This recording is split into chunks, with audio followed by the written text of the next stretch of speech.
You never feel happy.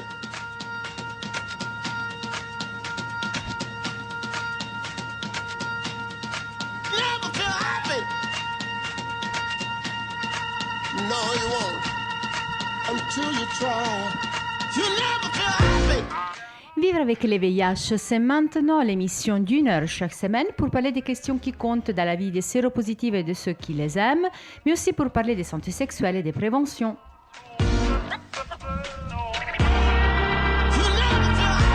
Au micro, Cristina Rosetti de l'autre côté de la vitre. Bonjour Sophia. Bonjour. Ça va? Ça va et toi? Très bien, merci.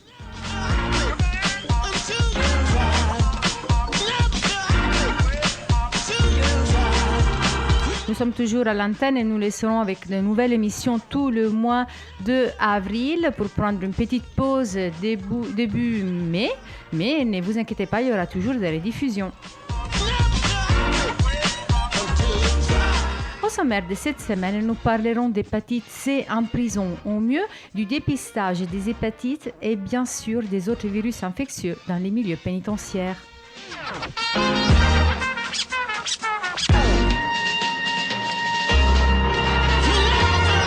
Pour réagir à tout ce que vous entendez, vous pouvez nous appeler au 01 40 40 90 25 ou bien nous laisser un message sur le site comitédesfamilles.net. Nous avons également un Twitter VIH Radio et notre page Facebook Comité des Familles.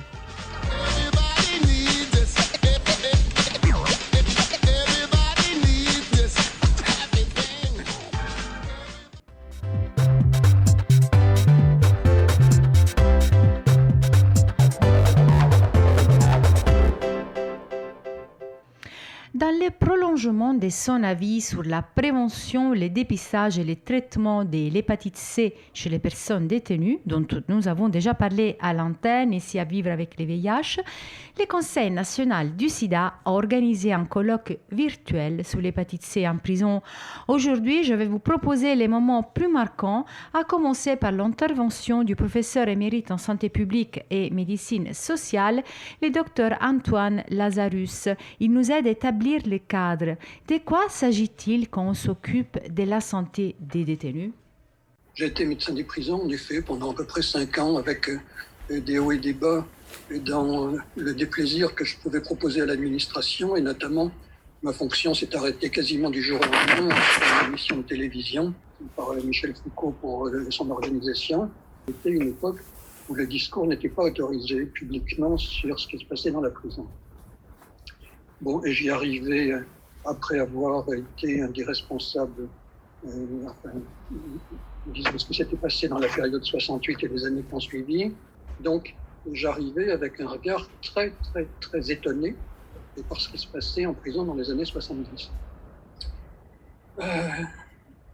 C'est presque impossible à expliquer aujourd'hui, mais comment dire, la première fois où j'ai eu une consultation, des portes sont ouvertes au fond de la salle et les détenus sont arrivés en slip, comme sortant du toril, si je peux dire.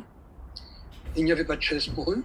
Les surveillants assistaient à la consultation et on ne leur serrait pas la main. Le fait que ça se passe différemment, qu'ils arrivent habillés, qu'ils soient assis, qu'il n'y ait pas de surveillants, j'ai appris ensuite qu'il était convenu que si un détenu m'agressait, les surveillants qui étaient en périphérie n'interviendraient pas pour me faire les pieds. Donc, si vous voulez, une approche de la santé des détenus qui était une lutte pour la dignité des personnes. Mais appuyée sur quoi? Appuyée sur le pouvoir médical. Appuyée sur le fait que, à la différence d'un certain nombre de gens qui travaillent dans la prison, la prise de risque était relativement réduite. Encore que c'était une mission où j'étais à Fleury-Mérogis. On était 7 internes, comme on les appelait, encore qu'on était 6 au moment où j'ai été nommé. Et du jour au lendemain, quasiment, malgré le fait que politiquement je n'étais pas très conforme. Et à 6 personnes, nous assurions 7 jours sur 7, 24 heures sur 24 la présence, pour une paye qui était la moitié de celle d'un surveillant stagiaire. Voilà, donc si je vous dis ces éléments, c'est pas du tout pour, à titre perso, mais c'est pour montrer une atmosphère dont il fallait sortir. Et ça a été une lutte dont je pense qu'elle n'est pas finie aujourd'hui complètement, et qui a duré des années et des années. Voilà, donc lorsque aujourd'hui nous parlons de hépatite C, prévention, dépistage, traitement chez les personnes détenues, évidemment, je ne dis pas qu'il ne faut pas le faire. Sur les questions SIDA, on a été tous engagés, les gens de santé publique ne pouvaient pas l'être, j'ai été de ceux qui ont un peu inventé aide dans les tout premiers groupes de départ, enfin bref. Donc c'était une bataille du métier, si j'ose dire. Ceci étant, et notamment devant cette espèce d'impatience technique qui est demandée notamment aux gens de médecine, comme s'ils avaient tous les pouvoirs et devaient tout faire, j'essaye de réfléchir sur ce que nous sommes en train de faire. Et notamment quand il s'agit de la santé des détenus, et que nous voulons en permanence, c'était le travail qu'on a fait aussi, qu'on continue à faire avec l'OIP, qu'on veut améliorer la santé des personnes placées sous main de justice. Et d'ailleurs, sous ce titre de personnes placées sous main de justice, je ne sais pas si ça veut dire la même chose pour tout le monde. Si dans les années 70, non plutôt, je pense à une date, 1er janvier 1982, 32 000 détenus. Donc, pas des gens sous écrou, ceux qui dorment vraiment dans la prison, qui sont détenus. Si je prends aujourd'hui, 1er février 2021, sur des statistiques pénitentiaires qui sont d'accès direct, il suffit que n'importe qui tape sur Internet statistiques pénitentiaires, vous les voyez s'afficher, bon. 1er février 2021, 68 800 détenus. Donc, vous voyez, 32 000, aujourd'hui 68 000. Et encore, si on prend l'année dernière, à la même date, il y en avait 71 000. Ça remonte en ce moment d'à peu près 1000 détenus par mois. Donc, ce n'étaient pas les mêmes populations. D'autre part, quand on parle de personnes sous une justice, il y a le milieu ouvert. Le milieu ouvert, c'est-à-dire des gens qui ont une condamnation, qui peuvent être de différents types. C'est souvent du sursis. Mais ça peut être travail d'intérêt général, ça peut être enfin différentes choses. Bracelet électronique aussi, aujourd'hui, il y en a quasiment 12 500 ou un peu plus. Ces personnes sous main de justice, qui sont donc à l'extérieur de la prison, dont une partie de la vie, puisqu'ils sont sous main de justice, est administrée par l'administration pénitentiaire. Ces gens-là, il y a, en 82, étaient à peu près 70 000, enfin je le dis de mémoire. Et aujourd'hui, ils sont 160 000. Ce qui veut dire que l'administration pénitentiaire, sous sa responsabilité, a de fait 70 000 personnes, ou 72 000 ou plus, si on compte les gens qui sont sous écrou non incarcérés, les incarcérés et les gens du milieu ouvert. Donc ça fait quasiment 250 000 personnes. Si on imagine que ces personnes ont autour d'elles des familles, un certain nombre de gens dont la vie quotidienne est impactée par peut-être leur acte de délinquance au début, mais en tout cas par la peine, on voit que quand il va s'agir de la santé des personnes sous main de justice, la définition même de la population dont on s'occupe, ce qui est très important en santé publique, de qui s'agit-il, à quel endroit, hein, bon, risque sans doute plus large, et ça c'est une remarque qu'on voit un petit peu apparaître dans le travail du Conseil, où on évoque les familles, on évoque la périphérie, enfin voilà, c'est un des points que je voulais faire remarquer aujourd'hui. Alors, sur le fond, on a une question centrale, jamais tout à fait résolue, qui fait que ce que nous faisons les uns et les autres est quelquefois mal compris à l'extérieur, c'est faut-il soigner correctement les méchants? C'est le titre d'un livre qu'on a fait il y a quelques mois à propos de la santé mentale, mais faut-il soigner les méchants? C'est-à-dire, faut-il respecter les droits ou faire la promotion de droits somatiques, droits sociaux, droit au travail, droit à la reconnaissance, droit à ne pas être maltraité, pour les gens qui n'ont pas bien respecté les droits des autres. Voilà, donc nous sommes évidemment d'entrée de jeu dans quelque chose qui vient poser des paradoxes. Et sur le fond, c'est une question toujours ouverte. Est-ce que lorsqu'on s'occupe des détenus, selon qu'on est l'infirmière, le médecin, éventuellement le surveillant, dans certains, j'ai toujours vu que s'il y en a qui sont, disons, d'un contact qui n'est pas toujours le plus confortable, beaucoup d'entre eux ont un vrai sens quasiment clinique une vraie capacité de lien aussi avec les détenus, si ce n'est qu'ils doivent bien se tenir et qu'il n'y a aucune raison qu'on passe le fait qu'ils ne respectent pas la déontologie de leur fonction. Mais est-ce qu'on a vraiment envie que les détenus aillent mieux? Et si on veut qu'ils aillent mieux, c'est pour l'intérêt de qui? Est-ce que c'est pour l'intérêt de leur propre vie, pour qu'à court terme, ils soient mieux, qu'à long terme, ils aient un bénéfice et un privilège à être passés en prison, qu'éventuellement, compte tenu du milieu social auquel ils appartiennent, parce qu'ils sont passés par la prison, et que ça implique des devoirs de prise en charge par la puissance publique, et qui sont des prises en charge de aussi bonne qualité que possible, est-ce que parce qu'ils sont passés en prison, ils ont le droit d'avoir un bénéfice pour leur santé supérieur à ceux qui ne sont pas passés en prison? Et ça, on le voit dans un certain nombre de situations en France. Je l'ai vu dans d'autres pays aussi, beaucoup moins développés que la France, à propos des prisons, bref. Voilà, et si on veut qu'ils aillent bien, évidemment, c'est pourquoi? Est-ce que c'est pour qu'ils restent vivants pendant la détention? Et ça, pour les questions du suicide, par exemple, c'est très net. Le suicide est considéré comme un trouble à l'ordre public. Je quitte la France, mais même en Angleterre, c'est seulement dans les années relativement récentes qu'on a arrêté d'inculper les gens quand ils faisaient une tentative de suicide pour coups et blessures sur un sujet de Sa Majesté susceptible d'entraîner la mort. Donc, est-ce que le fait de les maintenir en bonne santé est quelque chose qui est une prestation qu'on fait sincèrement pour eux, ou bien est-ce que ça s'inscrit, évidemment, ce qui est notre objectif, dans un projet de police sanitaire, c'est-à-dire d'administration et de politique pour l'intérêt général, et puisque la mauvaise santé des uns représentant un trouble pour la santé des autres, un risque pour la santé des autres, au titre de l'égoïsme des autres, au titre de l'intérêt des autres, c'est-à-dire la société la plus normale, on va les soigner. Et c'est un argument dont on s'est servi il y a bien des années déjà, à l'époque de Pasqua et autres, quand ils voulaient supprimer toute une série d'aides médicales pour les étrangers. Ça se dit encore aujourd'hui. Si un étranger sans papier, sans droit, est dans le métro en train de cracher ses bacilles tuberculeux et peut-être aujourd'hui le virus du Covid sur ses voisins, et si on veut qu'il aille mieux, est-ce que c'est pour l'intérêt des voisins? Est-ce que c'est pour son intérêt à lui? Donc on était toujours, évidemment, devant quelque chose qui n'est pas tout à fait facile.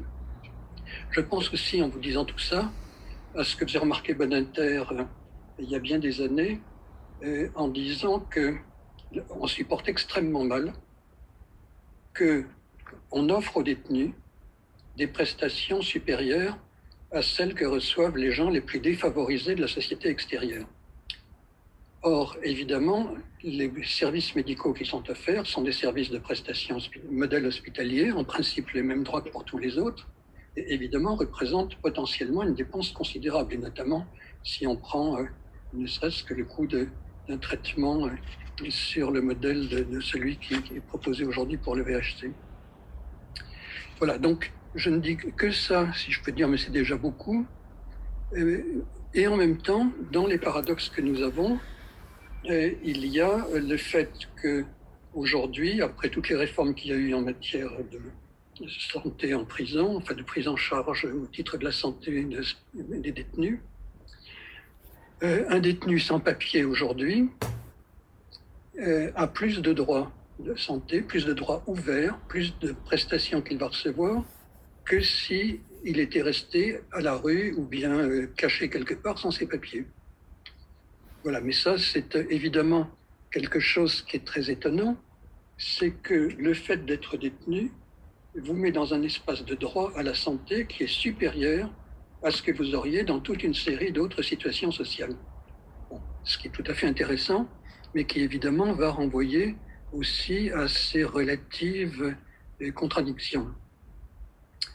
Et voilà, et je pense, c'est une vieille remarque, mais une nuit, un surveillant, une nuit, moi j'étais en médecine, donc la médecine prenait les gardes de nuit, la psychiatrie ne voulait jamais le faire, même si c'est moi qui m'occupais pas mal de la psychiatrie en plus à l'époque. Mais des détenus, des surveillants disant c'est pas très juste, vous vous occupez mieux des détenus qu'on s'occupe de nous.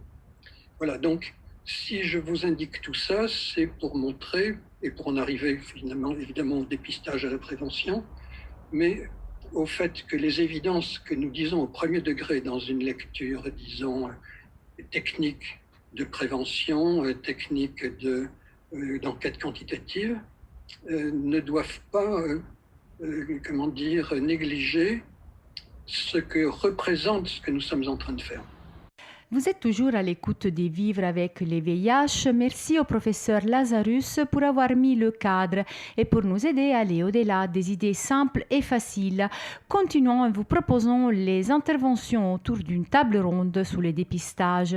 Nous l'avons souvent répété à l'antenne, le dépistage est la clé pour l'éradication de l'épidémie de VIH en prison et non seulement en prison. Dans cette discussion, sous la modération de Christine Sylvain du CNS, voici les interventions de Catherine Fac, médecin au centre pénitentiaire de Fresnes, Gwenaïque Villain, infirmière au centre pénitentiaire de Poitiers, et Philippe Malfray, responsable aide Grand Est. Le dépistage, c'est vraiment la porte d'entrée vers le traitement et l'éradication du VHC. Et donc, dans ce que nous avons travaillé, nous avons vu que le dépistage était vraiment insuffisant puisqu'il y avait à peu près une personne sur deux qui allait être dépistée en centre pénitentiaire. Et l'élément aussi sur lequel il faut insister, c'est que bien sûr, il faut dépister l'hépatite C, mais aussi dépister les autres virus qui sont associés le plus souvent, donc le virus de l'hépatite B et le VIH. Donc en fait, cette table ronde s'intitule « Dépistage, comment changer d'échelle ». Donc il y aura 3 intervenants, donc Catherine Fac, Gwenaïque Villain et Philippe Malfray. Tous vont et toutes vont nous parler de leur expérience qui est singulière dans des centres pénitentiaires qui sont très différents. Et Philippe Malfray est lui pas un médecin intervenant dans un centre pénitentiaire, mais responsable régional de AIDS Grand Est. Donc je vais laisser la parole à Catherine Fac, qui elle est médecin coordonnateur de l'unité de soins du centre pénitentiaire de Fresnes. Catherine, je vous laisse la parole. Merci beaucoup, bonjour à tous. Merci de m'avoir donné l'opportunité de parler de notre politique de dépistage au centre pénitentiaire de Fresnes. Je présente brièvement le centre pénitentiaire de Fresnes parce que tous les établissements ont des problématiques et présentent des profils différents de personnes détenues. Donc, Fresnes accueille une population mixte. Des personnes condamnées, des personnes prévenues, donc on attend de jugement, des courtes et des longues peines. Il a une capacité de 1500 détenus et actuellement on est à 1900 personnes présentes. Avant le premier confinement, on était à 2600. Il y a eu beaucoup de libérations lors du premier confinement. Et dont actuellement 130 femmes, et au premier confinement, on était à 170 femmes. On a une population de 4500 arrivants par an, dont 3300 arrivent par les dépôts, c'est-à-dire par de l'état de liberté. Les autres arrivent d'autres établissements. Et on a une durée moyenne d'incarcération qui est assez courte, à 5 mois. Alors 5 mois, il y a des gens qui restent 48 heures et puis il y en a qui restent des années, mais 5 mois, il faut quand même se dépêcher de faire les choses si on veut prendre en charge les gens. Un âge moyen assez jeune pour l'ensemble de la détention de 35 ans, mais au niveau de la population arrivant des dépôts de 30 ans.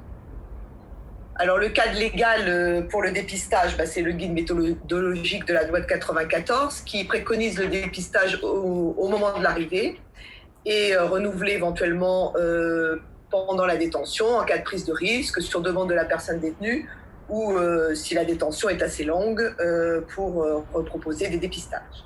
Le code de procédure pénale qui a toujours intégré le dépistage des infections sexuellement transmissibles et des maladies transmissibles.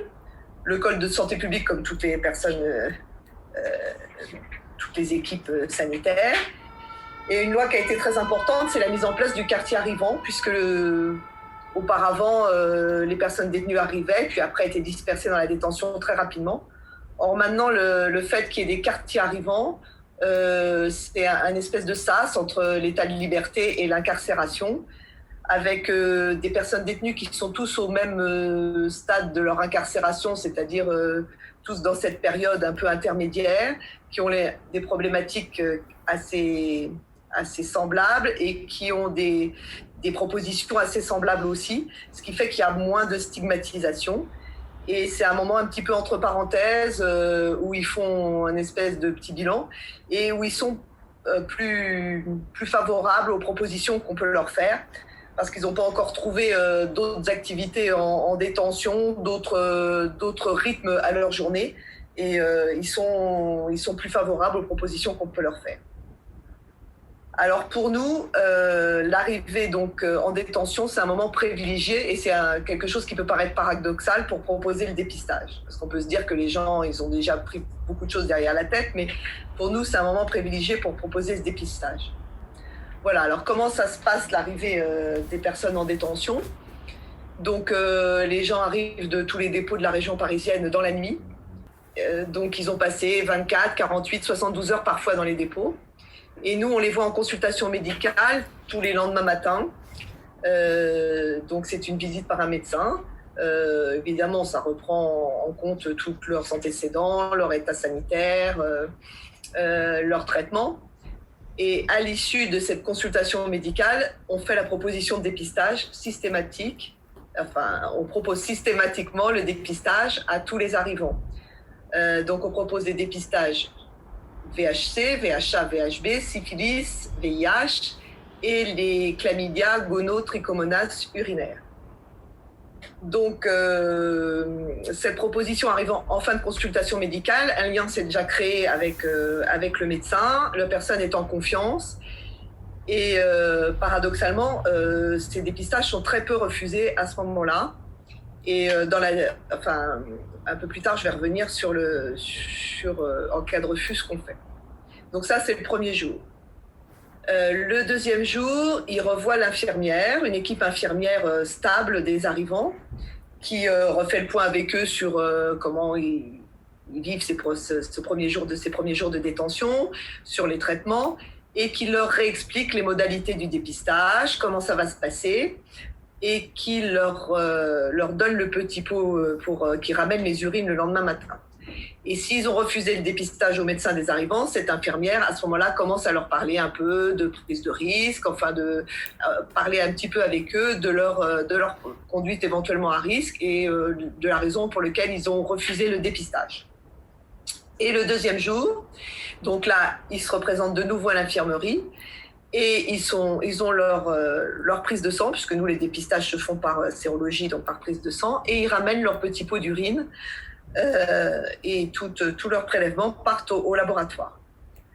Le fait de voir l'équipe médicale chaque jour pendant les 3 premiers jours fait qu'il se crée une confiance entre l'équipe médicale et la personne détenue. C'est une équipe stable, donc c'est toujours les mêmes personnes qui voient. Et en fait, ça contribue, je pense, beaucoup aussi au fait qu'ils refusent très peu le dépistage le deuxième jour. En fait, ils refusent très peu la prise de sang, malgré les appréhensions sur la prise de sang qu'ils pouvaient avoir à l'arrivée.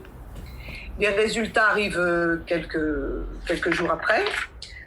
Donc, actuellement, les personnes sont toujours au quartier arrivant, puisque avant il restait 5-6 jours et maintenant il reste 15 jours à cause de la problématique du Covid. Donc, les résultats, le rendu des résultats, c'est là que se fait la véritable consultation de counseling et les propositions éventuelles de vaccination. Et donc, soit les résultats sont négatifs et ça peut se faire par la consultation de counseling se fait par l'équipe infirmière qui est très motivée et très formée à ça. Soit il y a des choses positives où le médecin veut revoir la personne détenue et donc c'est le médecin qui rend les résultats.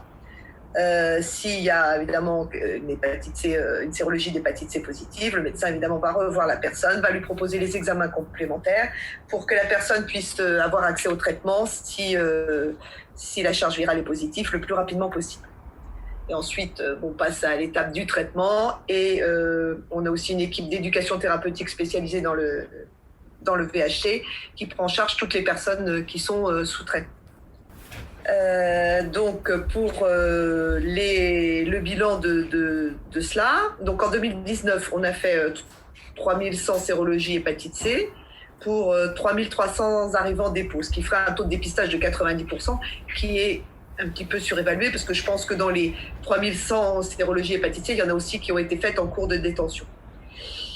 En 2015, une de nos internes a fait une thèse sur le dépistage de l'hépatite C et la prise en charge des hépatites C donc sur le CP, et elle était arrivée à un taux de dépistage de 70%. Donc je pense que la réalité est entre les deux et qu'on est à peu près à 80% de dépistage. Et pour les traitements, en 2019, 18 patients ont été traités pour l'hépatite C, et en 2020, malgré le fait que nos arrivants aient beaucoup diminué, on a traité 20 patients pour l'hépatite C. Alors, les points importants pour ce dépistage, d'abord c'est un choix de service, c'est-à-dire que le temps qu'on investit et les personnels qu'on investit sur le dépistage, on ne peut pas les investir sur autre chose. Donc nous, on a fait un choix de donner un accent important sur le dépistage. Alors, les choses qui font qu'on ait finalement très peu de refus. Déjà, très peu de refus sur la proposition, parce que je pense qu'elle est systématique. Et le fait de ne pas être screené à l'arrivée, et qu'on n'entre pas dans l'intimité des gens à l'arrivée, le fait que tout le monde ait la proposition, on est libre d'accepter et de refuser, mais tout le monde a la même proposition, ça ne fait pas une discrimination à l'arrivée de ces personnes qui sont quand même un petit peu fragiles, qui n'ont pas envie d'être stigmatisées et qui ont envie vraiment de se fondre dans la masse.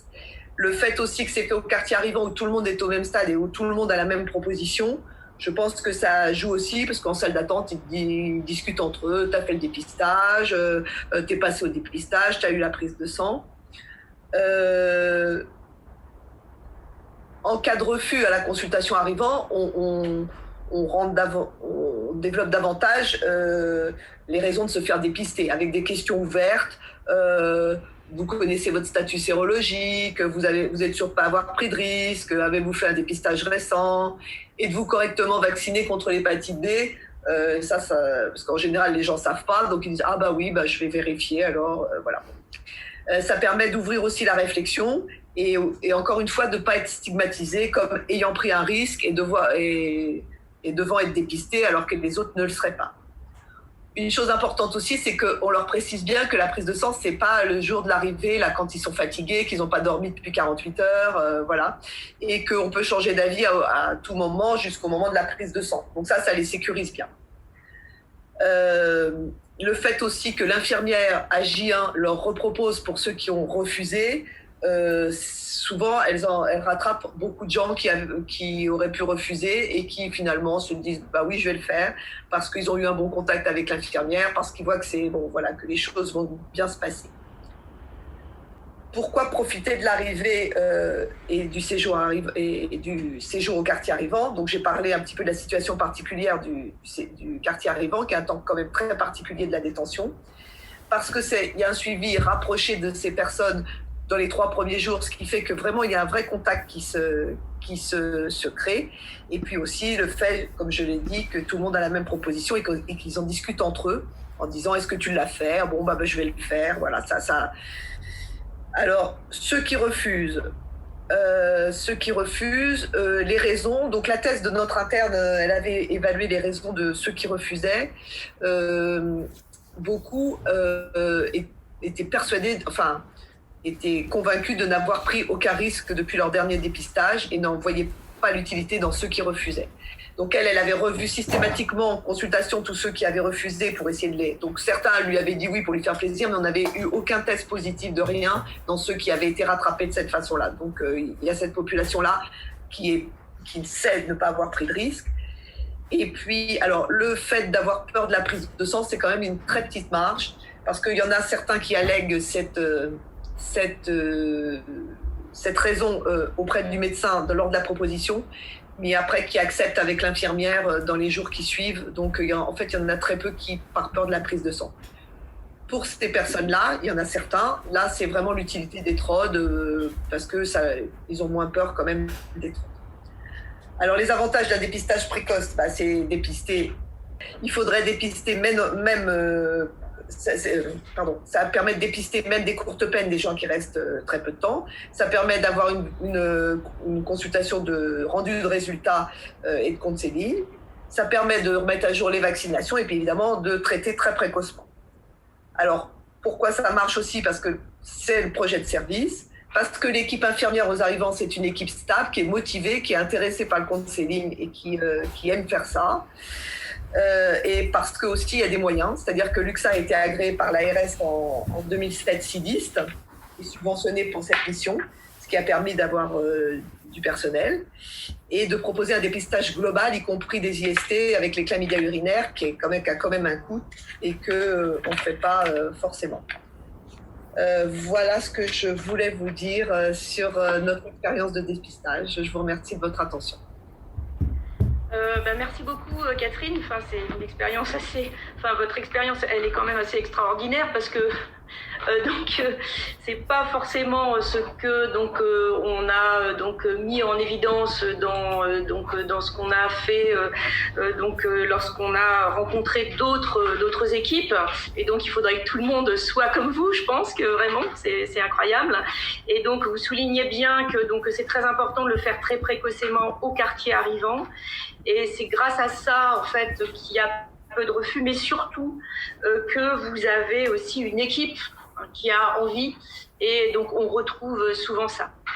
Je vais passer la parole à Gwenaïque Villain, qui est une infirmière qui travaille dans le service avec moi, et qui est en charge d'une activité d'aller vers qui est un petit peu différente, et puis qui peut compléter un peu les actions que l'on peut avoir au quartier arrivant. Gwenaïque, je vous passe la parole. Bonjour à tous, merci de m'avoir conviée à cette table ronde et ainsi pouvoir vous faire part de mon expérience dans le dépistage de l'hépatite C. Je suis maintenant infirmière en hépatogastro depuis une bonne quinzaine d'années. J'ai été formée aux conduites addictives et à l'éducation thérapeutique et notamment chez le patient porteur de l'hépatite C. Cette expertise m'a permis d'entrer dans le programme Scanvir. Donc Scanvir, c'est un condensé de FibroScan et virus. Donc ce projet est mené par le professeur Sylvain et je suis l'infirmière dédiée. Ce programme s'inscrit évidemment dans l'objectif d'éliminer l'hépatite C à l'horizon 2025, en renforçant le dépistage de proximité par des tests rapides d'orientation diagnostique, les TROD, dans une approche combinée VIH, VHB et VHC, en renforçant également l'accessibilité au traitement de l'hépatite C par l'ouverture à de nouveaux prescripteurs, et enfin en renforçant des actions innovantes d'aller vers. Moi, depuis le dernier trimestre 2019, mon action est d'amener les tests aux patients en proposant un service décentralisé. Donc, je me déplace hors les murs du CHU de Poitiers, dans la région anciennement Poitou-Charentes, département de la Vienne, de Sèvres, Charente-Maritime. Je me déplace avec des TROD. J'ai des TROD VIH, VHB et VHC. J'ai également un FibroScan afin d'évaluer la fibrose hépatique. Et enfin, j'ai également un appareil, le GenExpert.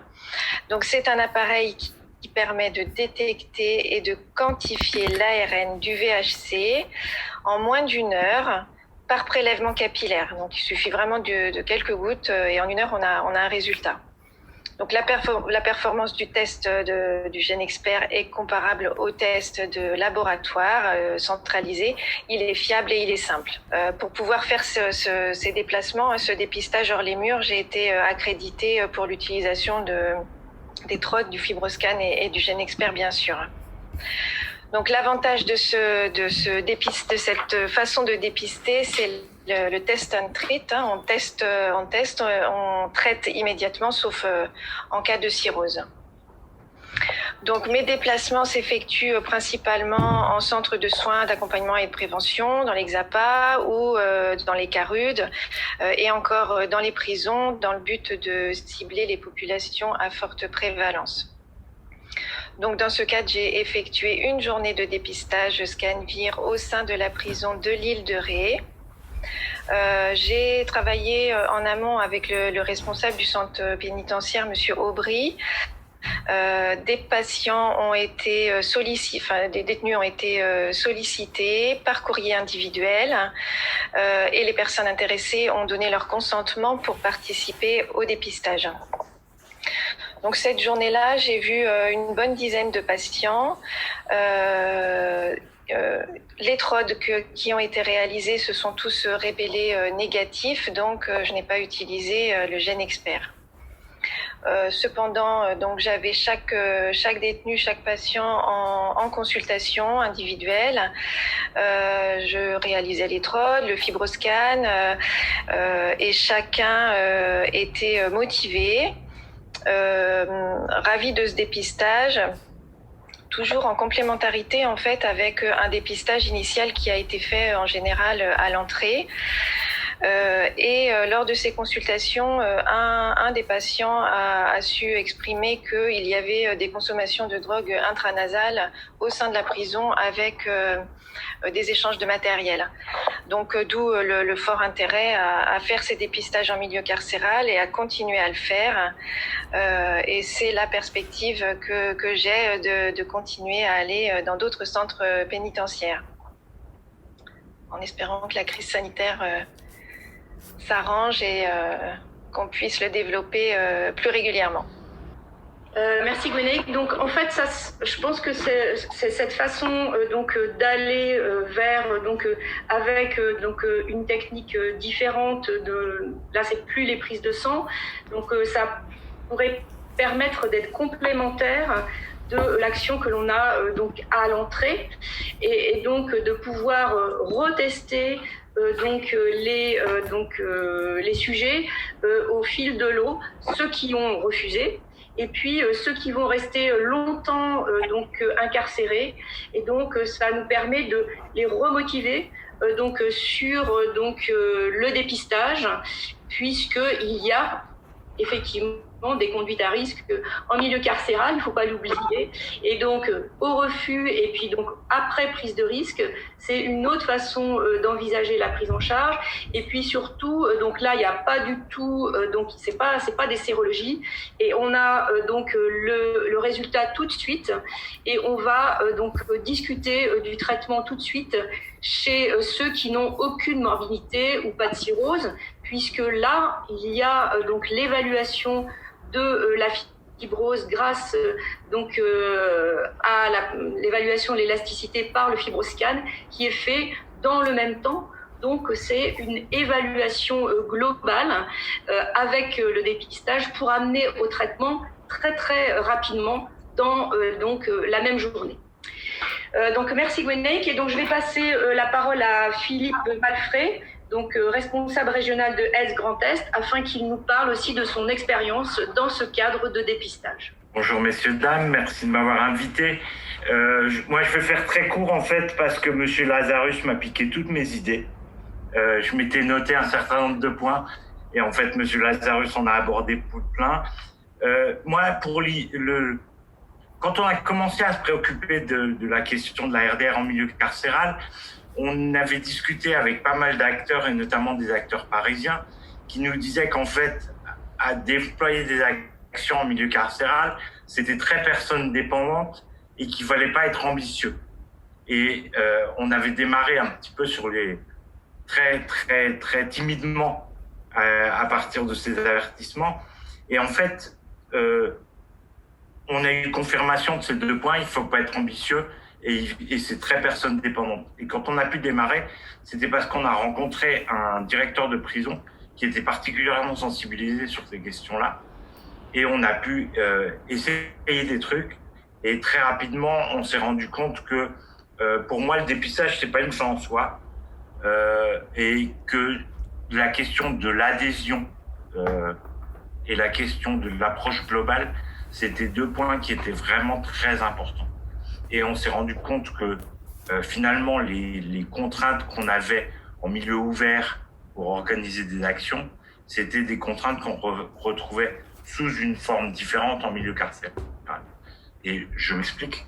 En fait, on est convaincu d'une chose dans le montage de nos actions, c'est que le dépistage marche quand il y a une adhésion de la personne au dépistage, une compréhension de pourquoi on la dépiste, une compréhension de c'est quoi le risque et quelle connaissance j'ai moi du risque. Et en milieu ouvert, notre objectif ultime, c'est en fait de repérer des personnes qui deviennent actrices de leur santé dans la communauté qui nous intéresse. Et là, on travaille depuis une dizaine d'années avec un centre pénitentiaire à Maxéville, notamment dans la région de Nancy, où on arrive à avoir des acteurs au sein de la prison, donc des personnes détenues, qui sont considérées comme des acteurs de aide, et du coup qui font le travail auprès des détenus et en discutant auprès des détenus et qui permettent de les orienter au fur et à mesure vers le dépistage. Ce qu'on s'est rendu compte aussi, c'est que dans cette question de l'adhésion à une politique de RDR en milieu carcéral, il faut convaincre tous les acteurs. Et comme en milieu ouvert, en milieu carcéral, il y a plein d'acteurs différents. J'ai beaucoup aimé ce que vous disiez tout à l'heure, Monsieur Lazarus, sur la notion de soigner les méchants. En fait, faut-il soigner les méchants? Quand on a travaillé avec des surveillants de prison, c'était la représentation qu'on avait, nous. C'était que quand on avait discuté de la santé des détenus avec les surveillants nous diraient faut-il soigner les méchants? Mais c'était en fait une fausse représentation qu'on se faisait, nous, sur la réaction qu'allaient avoir les surveillants. Donc, multiplicité des acteurs, c'est l'administration pénitentiaire, c'est les surveillants et c'est enfin les détenus. Et on ne peut pas avoir une politique de RDR et de dépistage avec les détenus si on n'a pas au préalable convaincu de l'intérêt du boulot l'administration pénitentiaire, les surveillants, mais aussi les US. Et on arrive à une deuxième difficulté, à mon avis, c'est que sur la question du dépistage, aujourd'hui, on est plusieurs à dépister. Il y a les US, il y a des CGID qui interviennent au sein des prisons, il y a les associations qui peuvent faire des TROD, il y a les XAPA et les CARUD qui commencent à faire des TROD aussi. Donc il faut qu'il y ait un minimum de coordination, il y a un minimum de concertation entre les différents acteurs. Quand on a commencé à intervenir dans certains établissements pénitentiaires, il y avait les US qui nous disaient « Mais attendez, qu'est-ce que vous voulez? Qu'est-ce que vous venez nous apprendre, nous apprendre notre métier ?» Donc, et c'était légitime comme réaction. Donc il faut vraiment qu'il y ait un travail de coordination et qu'on soit d'accord sur les objectifs et sur ce à quoi on veut arriver. Et pour ça, il faut vraiment multiplier les discussions entre les personnes au niveau des différentes couches qu'on trouve dans la prison. Et enfin, le dernier point qui pour moi est vraiment important, c'est que pour moi le dépistage c'est pas une fin en soi. C'est-à-dire que c'est une des étapes dans la stratégie d'identification des risques, de prendre conscience des risques, de prendre conscience de sa santé, d'arriver à ce que les détenus deviennent acteurs de cette démarche de prise en compte de leur santé. Et du coup, il y a certes ce que nous propose Madame Fac, qui est le dépistage au moment de l'arrivée, mais moi je vais me positionner aussi sur ce qui se passe au cours du séjour en prison. Et du coup, ce travail qu'on arrive à mener avec les acteurs communautaires qui sont des détenus et qui répètent la question de la réduction des risques, etc., ça permet d'avoir vraiment une approche globale et de réfléchir avec les personnes principalement concernées. Et quand je dis avec les personnes principalement concernées, c'est vraiment toute la multiplicité des acteurs qu'on trouve en prison. Et moi, vraiment, au départ, j'étais quand on a commencé à travailler sur le carcéral, on se disait ça va être vraiment une approche méthodologique pour monter une action qui sera foncièrement différente du milieu ouvert. Et en fait, toutes les difficultés, tous les freins et tous les leviers qu'on trouve en milieu ouvert, on les retrouve en milieu fermé. Et en fait, il faut travailler. On a commencé à vraiment pouvoir intervenir quand on avait levé ces représentations. Et ces représentations, y compris de notre part. C'est-à-dire que, et quand on a commencé, la première étape qu'on avait fait, c'était un travail de sensibilisation des surveillants à l'approche de la réduction des risques en milieu carcéral. Et un des freins, par contre, qu'on n'avait pas identifié et qui est venu rapidement, c'est vous allez nous donner du travail en plus. Et ça aussi, c'est une question qu'il a fallu qu'on aborde, c'est de dire, on va pas faire le boulot à la place des US. 2, on va pas donner du travail en plus aux surveillants. 3, on va travailler tous ensemble. Et si on se met d'accord sur cette approche globale et cette notion de prise en charge de la santé globale des détenus, et avec les détenus et avec l'adhésion des détenus, on arrive à faire un boulot qui est assez intéressant. Et je pense que vraiment la question de changer d'échelle, ça passe vraiment par un travail de concertation entre les différents intervenants.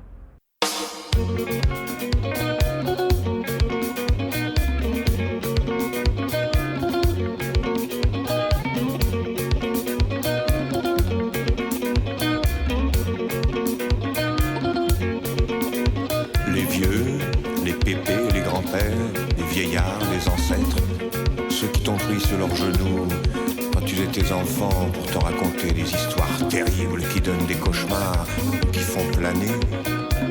Les vieilles, les grands-mères, les mémés, les mamas, les doudous, celles qui te bercent du regard quand tu es désespéré, celles qui ne s'inquiètent plus de voir la vie filer parce qu'elles portent dans leurs bras l'amour, le sommeil et le rêve. Alors pour les vieux, chante ma fille, chante, chante. Si la noix de cola te donne des ailes, les yeux de maman me font plus belle. Si la noix de cola te donne des ailes, les yeux de maman me font plus belle. Si la noix de cola te donne des ailes, les yeux de maman me font plus belle. Alors voilà le premier grand départ. Tout le village t'amène à l'autocar. La capitale c'est loin. Et des bandits masqués surgissent de tes rêves d'adolescents marqués par les histoires terribles qu'on raconte aux enfants. Mais pour la découverte, chante ma fille, chante. Si la noix de cola te donne des ailes, les yeux de maman me font plus belle. Si la noix de cola te donne des ailes, les yeux de maman me font plus belle. Si la noix de cola te donne des ailes, les yeux de maman me font plus belle. Le voyage était long, on t'a tout dépouillé, mais la capitale est là. Chercher du travail, chercher à manger, chercher où dormir, te donne des rides et des idées graves. À toi de savoir si tu dois faire croire à tes enfants et à ta femme qui t'attend que tu as fait fortune. Pour le retour, chante ma fille. Si la noix de cola te donne des ailes, les yeux de maman me font plus belle. Si la noix de cola te donne des ailes, les yeux de maman me font plus belle. Si la noix de cola te donne des ailes, les yeux de maman me font plus belle. Si la noix de cola te donne des ailes, les yeux de maman me font plus belle. Si la noix de cola te donne des ailes, les yeux de maman me font plus belle. Si la noix de cola te donne des ailes, les yeux de maman me font plus belle. Si la noix de cola te donne des ailes, les yeux de maman me font plus belle. Si la noix de cola te donne des ailes, les yeux de maman me font plus belle.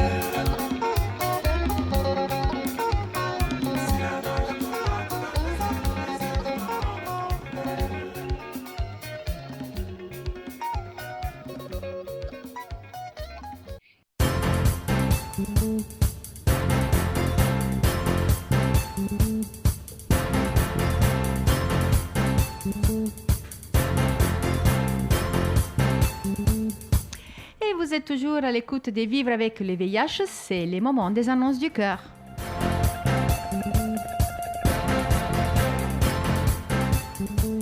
Alors, sur notre site internet à l'anglais annonce, vous pouvez vous enregistrer, écrire votre petite annonce, répondre aux autres, échanger entre vous ou bien demander à Christina, moi-même, d'intervenir si vous voulez contacter quelqu'un et vous ne connaissez pas son adresse mail ou son numéro de téléphone. Du coup, pour nous contacter au comité, c'est les 01 40 40 90 25 et rendez-vous sur le site internet pour qui arrive à faire toute seule mon aide. C'est très facile, une adresse mail valable et le jeu est fait. Je vous lis quelques annonces. Bonjour, je suis Fred, âgé de 35 ans. Nouveau dans ces groupes, j'ai rejoint les comités des familles en février 2021. Séropositive avec une charge virale indétectable, ingénieur sanitaire de formation des couleurs noires. Vivant à Paris, je suis quelqu'un de très respectueux, attentionné et simple à vivre, plein d'enthousiasme, de vie et d'humour. Je fais 1m90 pour 85 kg, corpulence normale, sportive, amateur. Je recherche une femme vivant en Europe, en France de préférence, ouverte, dynamique, modeste, de bonne moralité. Une femme orientée vers l'avenir et qui est prête à se responsabiliser et regarder vers l'avenir. Celle-ci peut être âgée entre 25 et 45 ans ou plus. Les poids n'est pas une exigence, la mentalité oui, les niveaux d'études n'est pas un atout, mais la moralité si. N'hésitez pas à m'écrire s'il vous plaît, je me tiens à votre disposition pour vous donner d'amples informations sur ma personne.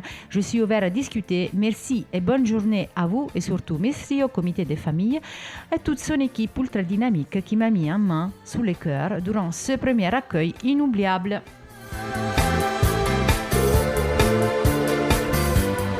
Continue. Je suis une femme togolaise de 39 ans, je vis au Togo en Afrique de l'Ouest. Même si je suis loin géographiquement par rapport à certains, je reste persuadée que l'homme de ma vie se trouve quelque part dans ce monde, un homme prêt à affronter la distance pour trouver l'amour de sa vie. Seul l'amour doit guider nos cœurs et le reste viendra. Bonjour, je suis comme toi à la recherche d'une relation sérieuse, je n'ai marre de la solitude. C'est très dur vraiment, je suis prête à m'engager dans une relation sérieuse. À très vite j'espère. Bisous, bisous, bisous. Je termine par une dernière message. Salut, Black, 36 ans, 1m78 pour 80 kg, assez sportive, vivant en Belgique, souhaite faire la rencontre d'une femme sérieuse pouvant aboutir à quelque chose de sérieux. PS préférence, femme vivant dans la zone Europe, facilement pour faciliter la rencontre. Merci. C'est tout pour aujourd'hui. Pour les annonces du cœur, rendez-vous sur le site pour les contacts de ces personnes et pour trouver peut-être l'âme sœur.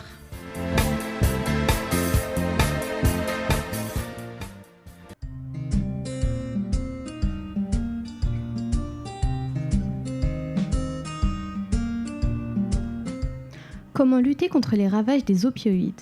L'opioïde est une substance psychotrope dont les effets sont similaires à ceux de l'opium. Cette substance est présente dans certains médicaments.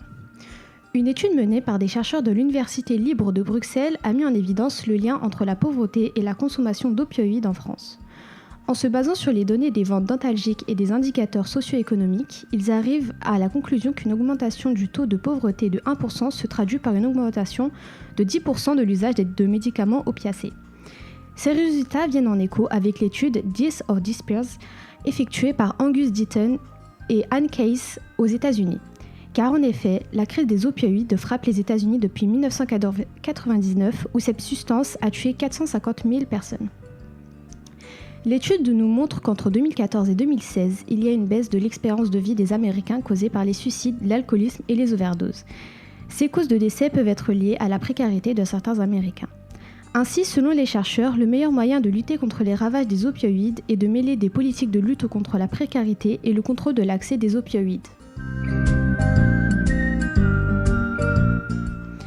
Un premier essai vaccinal bientôt en France.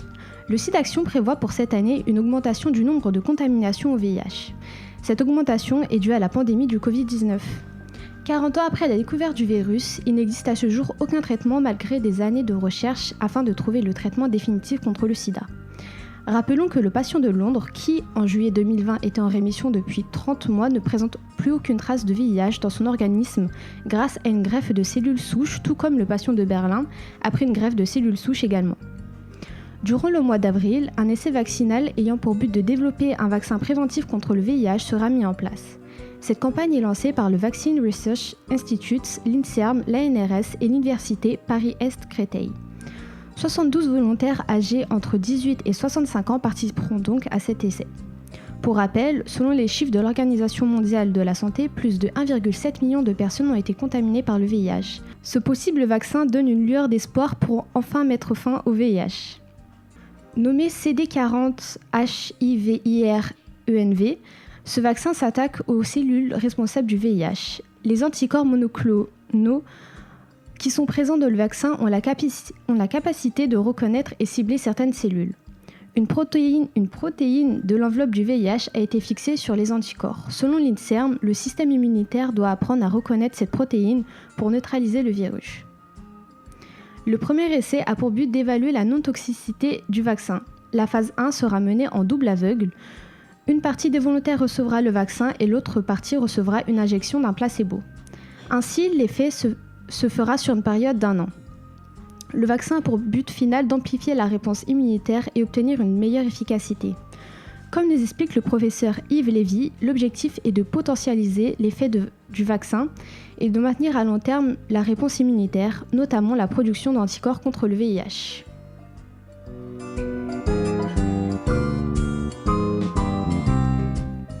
Quand la recherche contre la Covid-19 et le sida s'associent. La technologie de l'ARN messager utilisée dans les vaccins contre la Covid-19 donne un espoir dans la recherche d'un vaccin contre le VIH. Mais avant tout, comment fonctionne un ARN messager ? Ce vaccin a pour objectif de faire produire des fragments d'agents infectieux dans les cellules du patient vacciné. Ainsi, ce n'est pas le virus dans une forme atténuée qui est injecté, mais des molécules d'ADN. Les cellules de la personne vaccinée localisées au niveau du site d'injection sont alors en mesure de fabriquer elles-mêmes les dites protéines, choisies en amont pour leur capacité de déclencher une réponse immunitaire significative et protective, explique l'INSERM. Le vaccin ARN messager inspire donc les chercheurs dans la quête d'un vaccin contre le VIH. La principale difficulté du virus du VIH est qu'il mute rapidement. Le système immunitaire a donc du mal à le combattre. C'est pourquoi l'ARN messager est une piste à explorer, comme l'explique la directrice du pôle recherche de SIDAction. C'est une innovation dans la maladie infectieuse qui a montré son efficacité pour le Covid-19, donc ce pont vers le VIH est tout à fait naturel et même encouragé.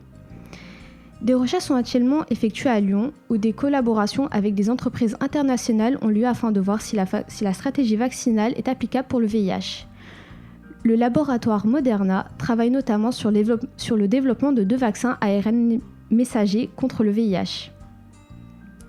Dans ce vaccin, Moderna tente de provoquer l'apparition d'anticorps efficaces afin de stimuler l'immunité cellulaire. Cependant, cette piste reste incertaine pour les scientifiques. La recherche sur le VIH fait également avancer celle contre la Covid-19. En effet, le lancement d'essais pour un vaccin préventif contre le virus du sida a été annoncé. Le candidat vaccin repose sur une technique unique au monde. Les recherches ont ciblé des recherches dendritiques pour combattre les agressions du virus du sida.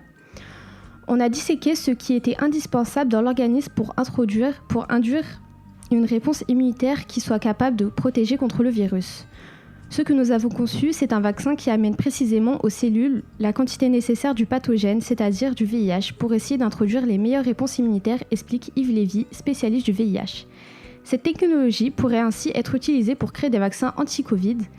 La combinaison du vaccin testé avec un vaccin ARN messager pourrait être la clé pour obtenir une meilleure efficacité des vaccins, notamment contre les variants.